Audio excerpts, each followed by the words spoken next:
할렐루야, 반갑습니다. 우리 한번 옆 사람에게 인사하겠습니다. 잘 오셨습니다. 사랑합니다.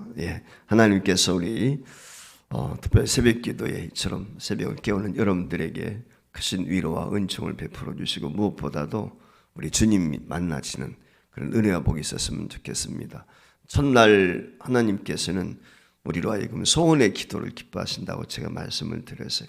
하나님께서는 저와 여러분을 향하신 뜻이 있습니다.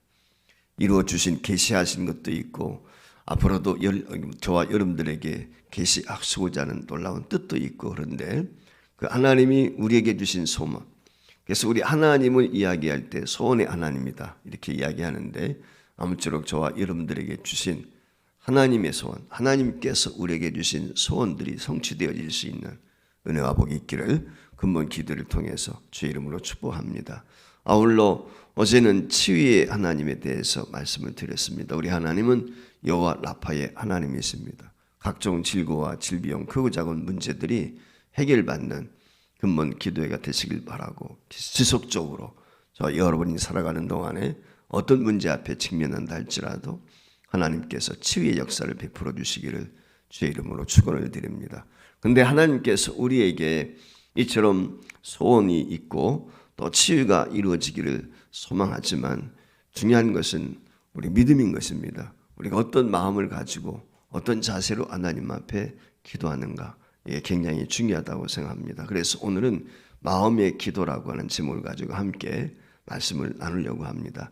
영국의 예배학을 가르치고 있는 교수 한 분이 교회에 대해서, 교회 예배에 대해서 이런 정의를 했습니다. 수많은 교회 신자들이 마치 상갓집에 문안 온 것처럼 그런 예배를 드리고 있다는 거예요.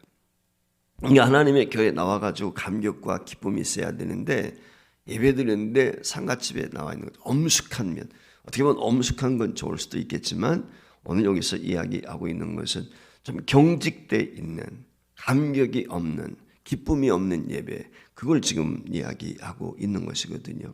그래서 왠지 고통을 당하는 사람처럼, 많이 힘들어하는 것처럼, 그렇게 예배의 자리에 나와서 어떻게 보면 억지로 예배하는 것처럼 그런 모습으로 예배에 나와 앉아있다라고 이렇게 정의를 했습니다. 우리가 예배라고 하는 것은 하나님 앞에 나가게 될 때 감격과 기쁨이 있어야 되거든요. 사실 예배 자리에 나왔을 때 가장 행복해야 되죠. 그거보다 더 즐겁고 행복한 것이 어디 있습니까? 하나님의 전에 와서 하나님을 뵙고 하나님 앞에 우리의 소원을 아뢰고 하나님이 또 우리에게 주시는 은혜를 사모하는 것이기 때문에 사실 예배 자리가 강제로 끌려 나오는 것이 아니고 기쁨과 감사하고 자원하는 마음으로 나오는 거란 말이죠. 그런데 예배 자리에 나와가지고 그런 모습으로 앉아있다면 하나님이 어떤 마음일까, 이런 생각을 한번 가져보게 됩니다. 예수님께서 이 요한계시록에 보면은 요한 사도를 통해서 아시아의 7교회, 그때 당시에 수많은 교회들이 있었지만 그 아시아의 7교회는 특별히 모든 교회들을 대표한다라고 이렇게 상징적으로 우리에게 보여주는 거거든요. 근데 그 대표를 하고 있는 아시아의 7교회 가운데 그 요한계시록 3장 1절 이하에 보면 4대 교회에 대한 표현을 이렇게 말씀을 했어요. 같이 읽어볼까요? 4대 교회 사자에게 편지하라. 하나님의 7영과 7뼈를 가지신 이가 이르시되 내가 내 행위를 아노니 내가 살았다는 이름은 가졌으나 죽은 자로다. 너는 일깨어 그 남은 바 죽게 된 것을 굳건하게 하라. 내 하나님 앞에 내 행위에 온전한 것을 찾지 못하였느니. 그랬어요. 오늘 여기 말씀에 보면 이름은 있어요. 겉모양은 그럴듯한 거예요. 허울만 그럴듯한 교회, 그게 4대 교회입니다.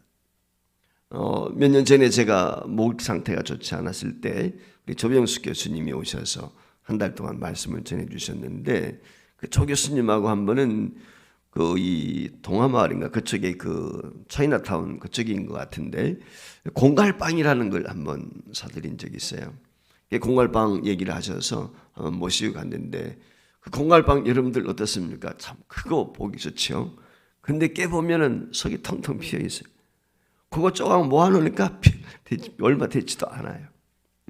한마디로 말하면은 겉은 화려한데 속은 텅텅 비어 있는 속빈 강정 같은 그런 모습의 교회, 이것이 4대 교회의 모습이었다는 것입니다. 여러분, 죽은 교회의 특징이 무엇입니까? 죽은 교회의 특징은 하나님을 만나러 오는 감격과 기쁨이 없어요. 감동이 없습니다. 몸도 움직이지도 않고 행동도 없는 그런 교회, 그걸 말하는 거거든요. 신자들이 이름만 신자지 능력을 나타내지 못하는 그런 죽어있는 교회란 말이죠. 생동감이 살아있는 교회, 그 교회를 하나님이 원하시는데 생동감이 없는 이름만 있는 그런 교회를 기뻐하지 않는다는 거예요. 그러면 왜 이와 같이 생동감이 없는 교회가 되었을까? 이유가 어디에 있을까? 바울 사도가 예배소서에 보면 예배소 교회를 향해서 편지를 하게 될 때 이런 내용의 말씀을 하고 있거든요. 예배소 4장 18절 말씀인데 같이 읽어볼까요? 그들의 총명이 어두워지고 그들 가운데 있는 무지함과 그들의 마음이 굳어짐으로 말미암아 하나님의 생명에서 떠나 있도다. 물론 이게 이방인들을 향해서 하는 이야기지만 여기 말씀 가운데 우리가 새겨들어야 될 것이 있는데 그것이 무엇이냐면 마음이 굳어졌다는, 마음이 돌처럼 단단해졌다는 것입니다. 그러니까 오늘 이 마음이 굳어져 있기 때문에 하나님의 은혜를 경험할 수가 없어요. 아골골짜기에 마른 뼈다귀들 있지 않습니까? 거기에 성령의 바람이 불 때 생명이 되었는데 오늘 우리에게도 이게 은혜가 필요한 거예요. 여러분, 예수님께서 그 씨 뿌리는 비유에 대해서 이야기하신 적이 있죠. 그 씨가 떨어질 때 돌짝밭, 길가, 가시덤불, 옥토에 떨어진다면, 근데 길가나 돌짝이나 이 가시덤불에 떨어지게 되면 어떻습니까? 씨앗이 자라가지고 열매 맺을 수가 없는 거예요. 옥토가 돼야 돼. 부드럽게 갈아엎어야 돼. 우리 마음의 밭을 기경해야 된단 말이죠. 그러면 특별 새벽 기도를 통해서 저와 여러분들이 굳어져 있는 마음, 경직되어 있는 우리의 심령이 정말 옥토와 같이 갈아엎어지는 그런 은혜와 복이 있기를 주의 이름으로 축복합니다. 마음이 편치 못하게 되면 감격과 기쁨이 없어요. 감격과 기쁨이 없는 예배 하나님이 기뻐하시겠습니까? 구원의 감격과 기쁨을 가지고 하나님 앞에 예배하게 될 때 하나님이 기뻐하시는 거거든요. 그러니까 하나님이 기뻐하시는 예배는 정말 축제와 같은 우리 스스로 분위기가 물론 그도 중요하지만 제일 중요한 건 우리 마음의 형태가 그와 같아야 된다는 것을 이야기하는 것입니다. 그러니까 우리가 굳은 마음을 풀어야 하는 것입니다. 마음이 병들면 밖으로 나타나게 돼 있습니다. 사람이라는 것은 그 마음에 가지고 있는 생각이 마음 상태가 얼굴로 드러나게 돼 있어요. 마음이 편치 못하게 되면 얼굴 표정도 편하지 않습니다. 요즘에는 어떤 마음을 가지고 있을까 잘 생각이 드러나지 않아요. 왜? 마스크들을 다 하고 있으니까. 예, 눈만 빼꼼하게 있어가지고 다른 표정들이 잘 드러나지 않지만 그러나 마스크를 벗고보면은 우리의 모습, 내 마음 상태가 어떤 것인가 하는 것이 얼굴 표정 속에 드러나 있단 말이죠. 행복하면 행복한 얼굴 모습이 드러날 수밖에 없고 내가 염려와 걱정이 있으면 그 모습 그대로 얼굴 표정에 드러날 수밖에 없는 것이죠. 그러니까 이 마음이라는 것이 우리에게 굉장히 중요합니다. 하나님은 우리가 잘 아시는 것처럼 우리의 겉을 보시는 것이 아니라 중심을 보신다. 중심을 보신다는 말의 의미는 바로 마음을 보시는 거죠. 그러니까 우리 영적인 상태, 그것은 겉모습이 아니라 바로 마음의 상태다. 그걸 우리에게 이야기하는 것입니다. 그렇기 때문에 사도 베드로는 일찍이 이런 이야기를 했습니다. 베드로후서 1장 19절 말씀에 보면은 이렇게 이야기했어요. 또 우리에게 더 확실한 예언이 있어 어두운 데를 비추는 등불과 같으니 날이 새어 샛별이 너희 마음에 떠오르기까지 너희는 이것을 주의하는 것이 옳으니라. 자, 오늘 여기 말씀 가운데 보면은 샛별이 너희 마음에 떠오르기까지 한다. 여러분 한번 생각해 보세요. 어두운 밤하늘에 샛별이 떠올랐을 때 그 청초하고 밝은 그 모습이 어떻습니까? 우리 심령 속에 이런 샛별이 떠오른다면 우리의 감격과 기쁨은 더 말할 수가 없겠죠. 바로 이 말씀이 무엇입니까? 샛별이 마음에 떠오르기까지 하나님을 기다리는 그 말씀을 사모하는 이런 마음의 자세, 그 심령의 상태를 우리에게 이야기하고 있는 것이죠. 그러니까 이 샛별 같은 신선한 것들이 마음에 임하는, 우리 심령 속에 임하는 그 기다림이 필요한 것이다 라고 하는 것입니다. 왜 그렇습니까? 그것은 완악한 굳은 마음을 녹이기 위한 것입니다. 새로운 마음을 만들기 위해서 우리 심령 속에, 저와 여러분 심령 속에 샛별같이 떠오르는 하나님의 은혜가 있기를 주의 이름으로 축원을 드립니다. 로마서 5장 5절 말씀에 보면 바울이 우리에게 이런 충고를 해 주었습니다. 소망이 우리를 부끄럽게 아니함은 우리에게 주신 성령으로 말미암아 하나님의 사랑이 우리 마음에 부은 바 됩니다라고 얘기했어요. 여기 말씀에 보니까 사랑이 마음에 부은 바, 사랑이 마음에 부은 바 되는 것이 무엇이냐? 성령의 임재예요. 그것이 성령 충만인 것입니다. 성령 충만할 때 감격과 기쁨이 있는 것이죠. 오늘 저와 여러분에게 이 성령 충만함을 통해서 굳어져 있는 우리의 마음들이 특별히 이 코로나 팬데믹 상황 속에서 위축되어져 있고 얼어붙어 있는 우리의 심령들이 녹아져 내릴 수 있는 은혜와 복이 있기를 주의 이름으로 축원을 드립니다. 바울 사도가 이야기했습니다. 고린도후서 1장 22절 말씀에도 보면 그가 또한 우리에게 인치시고 보증으로 우리 마음에 성령을 주셨느니라. 할렐루야. 마음에 확인 맞는 것을 오늘 여기서 말씀을 하고 있습니다. 여러분, 마음이 굉장히 중요합니다. 마음이 굳어져 있으면 안 돼요.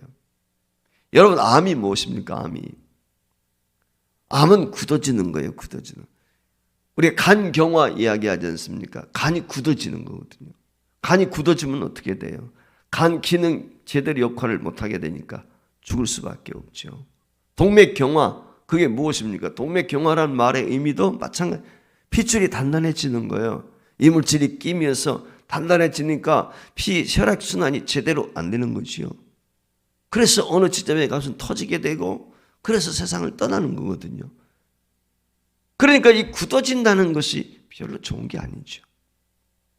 암덩어리, 그런 얘기 하지 않습니까? 덩어리. 그게 뭐예요? 굳어지는 거예요. 여러분 잘 아시는 것처럼 우리 몸에 혈액이 묽게 순환을 하고 있는데 그 피가, 죽은 피는 어떻게 되죠? 굳어집니다. 죽은 핏덩어리가 돼버리는 거예요. 굳어져서. 살아있는 피는 그렇지 않거든요. 그러니까 굳어졌다는 것은 우리 마음이 죽은 거예요. 심령이 죽어버린 것입니다. 그래서 오늘 여기 본문 31절 말씀에 보면은 에스겔 선지자를 통해서 하나님이 이렇게 말씀을 해서요. 너희는 너희가 범한 모든 죄악을 버리고 마음과 영을 새롭게 할지어다. 이스라엘아 족속아 너희가 어찌해서 죽고자 하느냐. 오늘 마음이 굳어지면 어떻게 되는 거예요? 죽는다는 거예요. 죽는다는 거예요. 이게 굉장히 중요해요. 오늘 우리가 마음이 부드러워져야 돼요. 열린 마음을 가져야 돼요. 은혜는 열린 마음에 임하는 것입니다. 우리가 하나님 앞에 기도하게 될 때 정말 입술로만 드리는 기도가 아닙니다. 생각으로만 드리는 기도가 아니라 마음으로 영으로 드리는 기도입니다. 죄악을 버리고 마음과 영을 새롭게 하라. 그렇지 않으면 죽는다. 어떻게 보면 너무 잔인한 것 같아요. 경고의 메시지 아닙니까? 마음을 바꾸지 않는 것이 왜 이렇게 위험한 것인가? 그 이유는 다른 데 있지 않습니다. 사람은 마음의 지배를 받는 거예요. 마음에 품고 있는 것을 행할 수밖에 없는 것입니다. 그러니까 우리의 마음이 어떠하면 행동 자체도 그렇게 따라갈 수밖에 없는 것이거든요. 그래서 마음이 굉장히 중요합니다. 마태복음 5장 8절인가도 보면 예수님께서 산상수훈 가운데 마음이 청결한 자가 복이 있다 라고 말씀해. 왜? 하나님을 볼 수 있기 때문에. 하나님을 볼 수 있다는 것이 얼마나 감격입니까? 하나님을 볼 수 있다는 것이 무엇이 실제 보는 것이 아니라 하나님을 경험할 수 있는, 하나님을 느낄 수 있는 거예요. 하나님의 임재를 체험할 수 있는 것입니다. 그게 마음 먹기다. 세상 사람들 그런 얘기 하지 않습니까? 마음이 그만큼 중요한 것입니다. 그래서 바울 사도는 우리에게 권면해 줄 때 빌립보서 교회를 향해서 빌립보서 2장 2절에 이하에 보면 2장 2절 이하에 보면은 우리에게 예수님의 마음을 갖춰야 된다고 이야기했어요. 같이 한 목소리 읽어보겠습니다. 마음을 같이하여 같은 사랑을 가지고 뜻을 합하며 한 마음을 품어 아무 일에든지 다툼이나 허영으로 하지 말고 오직 겸손한 마음으로 각각 자기보다 남을 낫게 여기고 각각 자기 일을 돌아볼 뿐더러 또한 각각 다른 사람들의 일을 돌아보아 나의 기쁨을 충만케 하라. 너희 안에 이 마음을 품으라. 곧 그리스도 예수님. 요거 2절부터 5절까지 3절 4절밖에 안 되는데요. 이 안에 마음 5번이나 켜. 이만큼 마음이 중요한 거예요. 어떤 마음을 가져야 돼요? 바로 예수님의 마음. 저와 여러분이 오늘 이 아침에 그리스도의 마음으로 충만할 수 있기를 주의 이름으로 축원을 드립니다.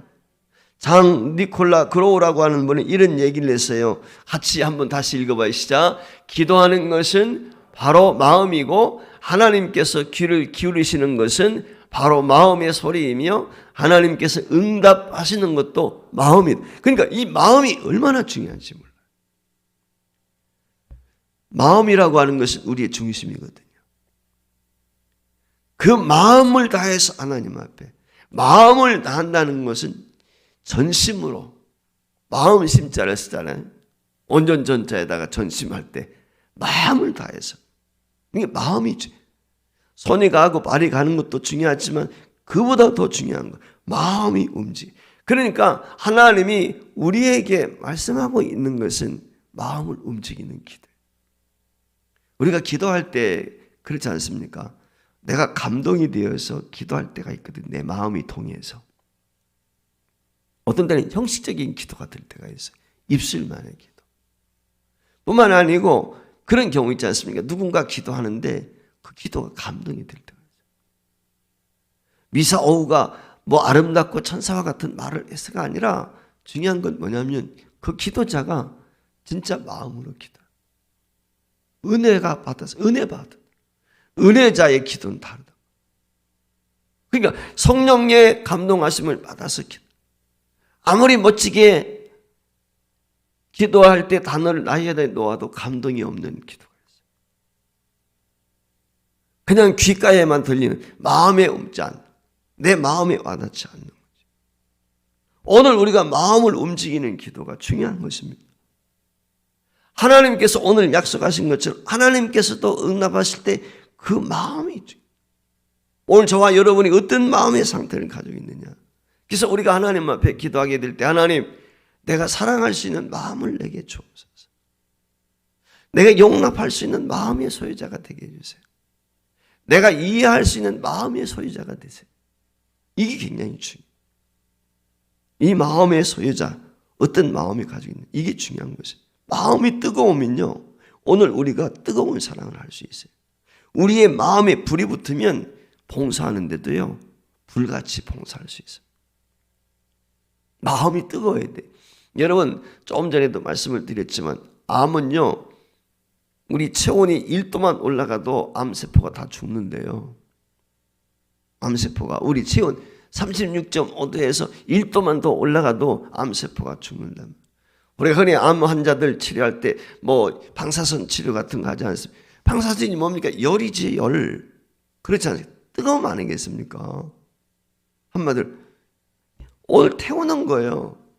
한마디로 무엇을 태웁니까? 암세포를 태워 죽이는 거죠. 다른 게 아니거든요. 열에 약한 거예요. 여러분 아시는 것처럼 모든 세균도 그렇지 않습니까? 우리가 음식 같은 것도 뜨거우면 죽어요. 삶으면 되거든요.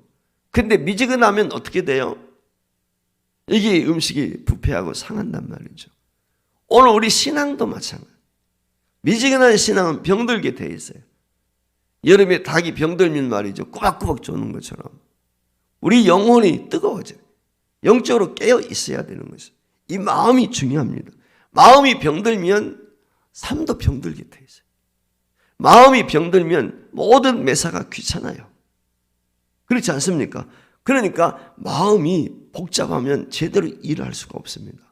그렇기 때문에 요한 웨슬레가 이런 유명한 얘기를 했습니다. 신자란 날마다 이상하게 뜨거워지는 것을 체험하는 것이다. 매일매일 열정이 있어야 돼요. 감격이 있어야 돼요. 오늘 내가 살아있는 것이 하나님의 은혜고 구원받았다는 것이 얼마나 감격인가. 공부하는 아이들도요. 이 열정이 있는 아이들은요.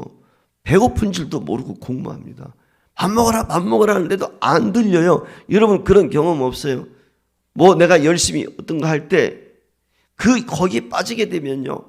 마음 배고픈 것도 몰라요. 피곤한 것도 몰라요. 그렇지 않습니까? 최선을 다하는 거거든요. 그러니까 마음이 그만큼 우리에게 중요합니다.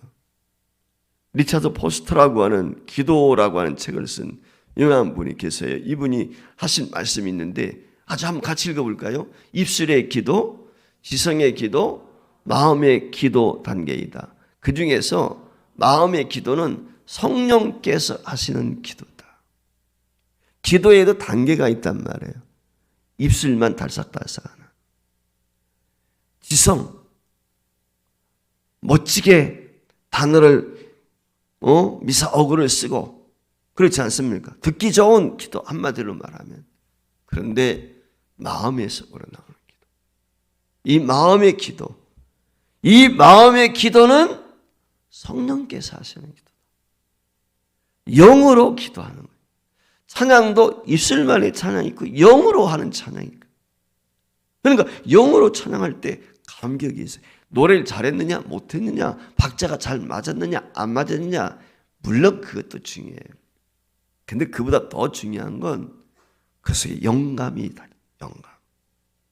영적인 하나님의 은혜가 있는가. 그 찬양이 사람의 마음을 움직이는 거예요. 심금을 울린다. 감동을 주는 것입니다. 우리가 이런 마음의 기도가 필요합니다.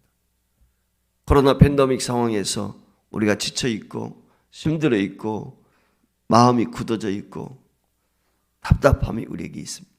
하나님께서 저와 여러분의 굳은 마음을 풀어주시고 특별히 우리가 하나님 앞에 기도하게 될 때 영으로 기도할 수 있도록 하나님의 충만한 은혜가 부어지는 근본 특세가 되길 바라고, 하나님은 저와 여러분에게 소원을 두고 행하시는 분이거든요.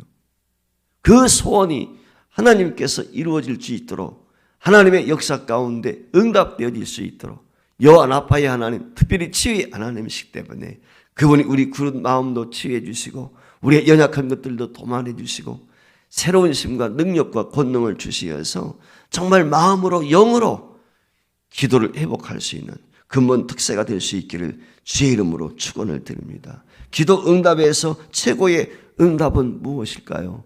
우리의 마음이 새로워지는 것입니다. 우리의 마음이 뜨거워지는 것입니다. 예수님의 마음을 소유하는 것입니다. 하나님, 오늘 이 아침에 우리 심령을 뜨겁게 주옵소서. 우리 마음을 주의 영으로 새롭게 주옵소서. 이것이 저와 여러분의 이 아침에 기도의 제목이 될 수 있기를 바라고, 동시에 이런 마음의 소유자로 다시 한번 세워질 수 있기를 주의 이름으로 축원을 드립니다.